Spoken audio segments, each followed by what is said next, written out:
Hey, folks at New Cove.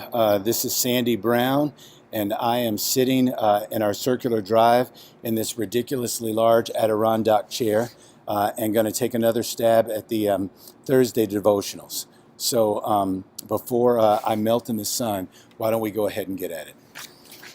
Some of you may or may not know, growing up with the name Sandy and being a guy can, come with its problems.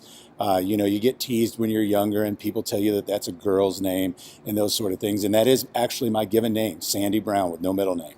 There were times where I didn't exactly enjoy being named Sandy Brown. But it wasn't until I got older that I gained a little of an appreciation for my name.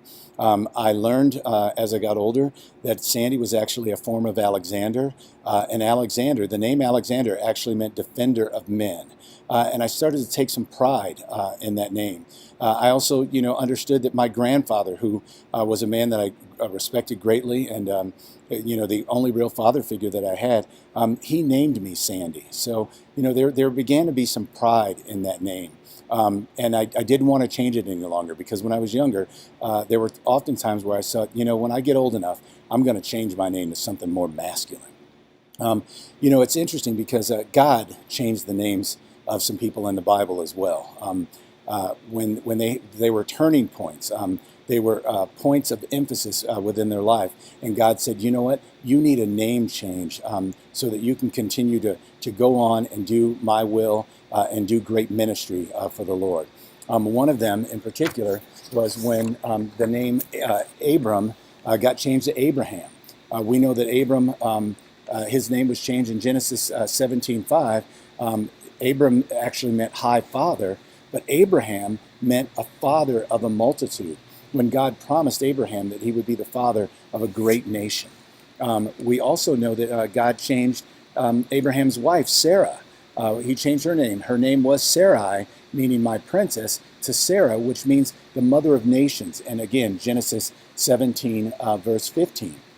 So that name change can have a lot of great significance. Later on in the Old Testament, we know that Jacob's name was changed to Israel. Jacob meaning the supplanter, knowing that Jacob robbed his brother Esau of his birthright and then had to flee as a result of that.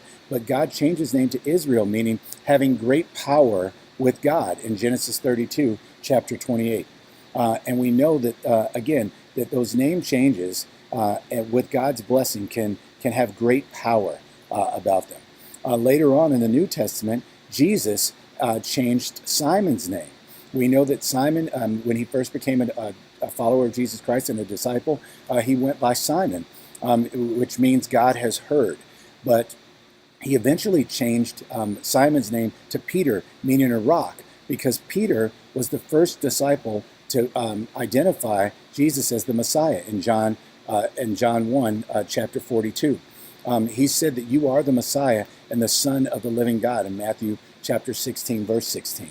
So those name changes can have great significance. They can be the end of the old you and the beginning of the new you.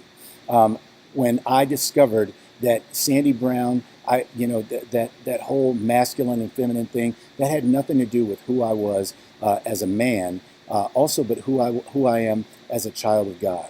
So here's a question that I would ask all of you that are out there watching right now. If God were to change your name, what would that name mean? What would be the catalyst for that change? What would God do in order to bring about his will in your life? And how would he use you in order to make that change happen? What would that name be? What would that significance be in that name? And how would people be blessed as a result of it? We see throughout history, Abraham and many people were blessed as a result of that name change. And Sarai, becoming Sarah, many people were blessed as a result of that name change. And we definitely can't forget Peter, the rock, the foundation of the church, who identified first Jesus as, you are in fact the Messiah. So if God were to change your name, what would that name look like? How would people be affected by that? And how would God be glorified in that name change if he were to do that for you? Hopefully you're comfortable with your name right now. But you know what? If God were to give you a new name, what would that be? And how could we celebrate that? It's probably going to take me a little while to get out of this big old chair. So I'm going to sign off now, and we'll see you next time.